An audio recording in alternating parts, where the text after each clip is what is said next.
पाकिस्तान में रिक्शों की तादाद 1 मिलियन से ज्यादा है, यानी सालाना 25 लाख टन कार्बन डाइऑक्साइड, जो बराह रास्त माहौल की तबाही का सबब है। इसका पहला हल तो ये नजर आता है कि इन रिक्शों पर पाबंदी लगा के ई रिक्शों पर मुंतकिल किया जाए, लेकिन रिक्शा मालकान और ड्राइवर्स का क्या होगा? मेजर कंसर्न ये आता है, there are many factors that basically hinder this transition. आप उसमें ये कह सकते हैं कि जो रक्शाज और बाइक्स हैं, they are owned by the people that are not that much rich, ठीक है। वो जिन जगहों पे रह रहे होंगे वहाँ पर वैसे ही ग्रिड के प्रॉब्लम्स हैं, ठीक है। रात के टाइम समटाइम्स लाइट नहीं है, और डेफिनेटली उनका, अगर आप एक रक्शे की बात करें तो एक रक्शा ड्राइवर कैन नॉट अफोर्ड कि वो पीक टाइम के ऊपर अपना 6 से 7 आवर्स का टाइम चार्जिंग के ऊपर करे।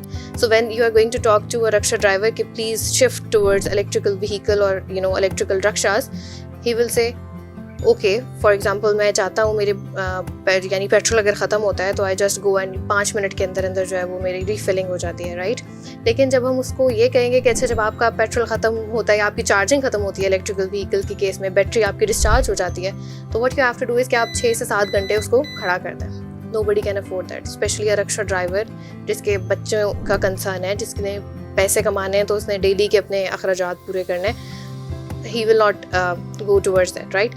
सो टू टैकल दैट, और एक और इशू है जो मैं मेंशन करना चाहूँगी, वो ये कि अगर आप in an electrical vehicle, when we talk about rickshaw और कार और अ बाइक, तो जो उसका मेन कंपोनेंट होता है उसकी फुल प्राइस का, वो बैटरी की अपफ्रंट कॉस्ट है, ठीक है। तो बैटरी इज़ द मेन, क्या कहना चाहिए, the main part that has the largest cost, right. So that can not be afforded by a person जो कि मेरा ख्याल है दिन के कोई 5-6 हज़ार कमा लेता होगा, इससे ज़्यादा नहीं, ठीक है। यानी मसले का हल ये है कि ड्राइवर्स महंगी बैटरियां खरीदें?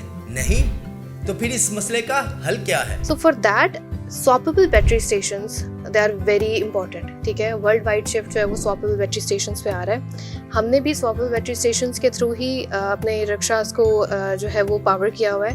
हम फिक्स बैटरी स्टेशंस यूज़ नहीं कर रहे, हमारी बैटरीज फिक्स नहीं है। सो हम जो करते हैं वो ये कि देयर आर 2 or 3 स्टेशंस इन लाहौर। सो एक रक्शा ड्राइवर जब भी उसकी बैटरी डिप्लीट होती है, वो जस्ट जाता है एक स्वैपेबल स्टेशन की तरफ, एंड ओनली 5 मिनट्स के अंदर वो अपनी डिप्लीटेड बैटरी अंदर डालेगा एंड देन रिचार्ज वन वो वापस ले लेगा। एक दिन में रिक्शे के लिए कितनी चार्जिंग दरकार होगी? 2 या 3 charges it will be required by the rickshaw driver, ठीक है। So these are something. अब now another issue is कि obviously जहाँ स्वैपेबल स्टेशन है उसको उसी विसिनिटी में फिर घूमना पड़ेगा। So the need of the hour is that कि हम उन बैटरी स्वैपेबल स्टेशंस को जो है वो इंक्रीज़ करें, ताकि रक्शा ड्राइवर जो है वो अपनी फुल जो रेंज है लाहौर के अंदर वो कवर कर सकें। अगर ई रिक्शों के लिए मुनासिब इंफ्रास्ट्रक्चर बना लिया जाए तो ड्राइवर्स के साथ साथ मुसाफिरों को भी सहूलत फराहम की जा सकती है, क्योंकि ई रिक्शे का फी किलोमीटर खर्च पेट्रोल रिक्शे से बहुत कम है। तो आए सहूलत के साथ माहौलियाती आलूदगी को कम करने में मस्बत किरदार अदा करें।